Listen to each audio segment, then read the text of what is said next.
ये हमारी मस्जिद है भाई, जहां हम नमाज पढ़े करा। सब कुछ टूट फूट होगी, कवाड़ भी तोड़ दिया, पंखे।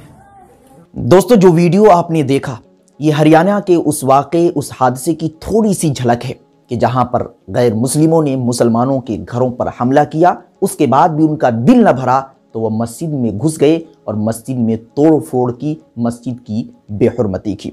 दोस्तों, सही खबर के मुताबिक हरियाणा यमुनानगर के नागल गांव के अंदर मुसलमान शादी के मौके से जश्न मना रहे थे, डीजे बजा रहे थे कि उसी मौके से गैर मुस्लिम उस घर के अंदर घुस गए और मुसलमानों को मारा, पीटा, उनके घरों पर हमला किया। उसके बाद वह मस्जिद तक पहुंच गए और मस्जिद में तोड़ फोड़ की।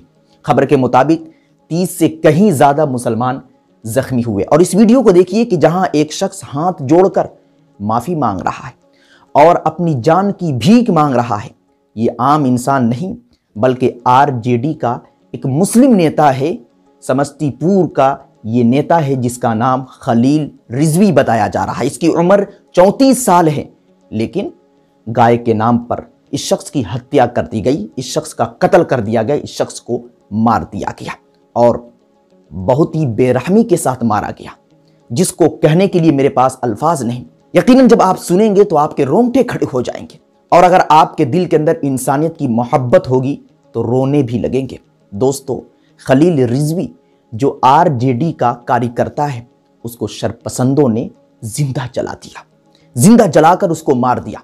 लेकिन अफसोस और हैरत है मुस्लिम तंजीमों पर कि आज भी वह खामोश है। पता नहीं क्यों, गैर तो नहीं बोल रही हैं, लेकिन जो अपने हैं वो भी खामोश हैं।